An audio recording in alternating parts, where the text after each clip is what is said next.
नमस्कार भाइयों और बहनों, मेरे चैनल वरदान पर आपका स्वागत है। आज मैं आपको हल षष्ठी व्रत के बारे में बताने जा रही हूँ। भाद्रपद की कृष्ण पक्ष की षष्ठी को श्री कृष्ण के बड़े भाई बलराम जी का जन्म हुआ था। कुछ लोग माता सीता का जन्म दिवस इसी तिथि को मानते हैं। बलराम जी का प्रधान शस्त्र हल और मूसल है, इसलिए उन्हें हलधर भी कहते हैं। उन्हीं के नाम पर इस पर्व का नाम हल षष्ठी पड़ा। हमारे देश के पूर्वी जिलों में इसे ललई छठ भी कहते हैं। इस दिन महुए की दातुने का विधान है। इस व्रत में हल द्वारा जुता हुआ फल तथा अन्न का प्रयोग वर्जित है। इस दिन गाय का दूध दही का प्रयोग भी वर्जित है। भैंस का दूध व दही प्रयोग किया जा सकता है। चलिए कथा प्रारंभ करते हैं। पौराणिक कथा के अनुसार एक ग्वालिन गर्भवती थी।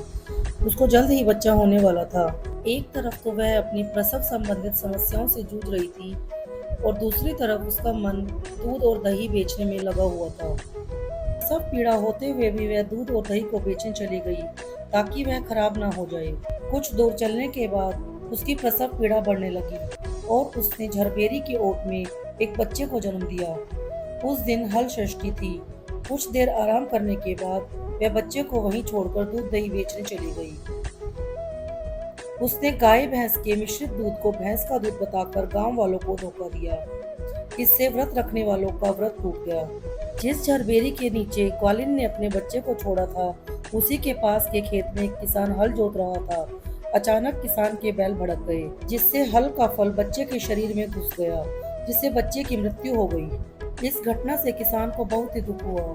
दुखी किसान ने बच्चे के फटे पेट को झरबेरी के कांटों से सील दिया और बच्चे को वहीं लेटाकर वहां से चला गया। जब ग्वालिन वापस लौटी तो उसने अपने बच्चे को ऐसी हालत में देखा और उसे अपना पाप याद आ गया। उसने तुरंत पश्चाताप किया और गांव में घूम घूम कर सबको अपने धोखे और इसके लिए मिली सजा के बारे में बताने लगी। जिसके बाद गांव की स्त्रियों ने उसे क्षमा कर दिया और आशीर्वाद दिया।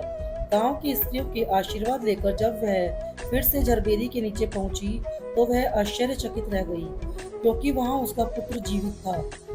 तभी उसने स्वार्थ के लिए झूठ बोलने को ब्रह्म हत्या के समान समझा और साथ ही कभी झूठ न बोलने का प्रण भी लिया। हल छठ माता की जय।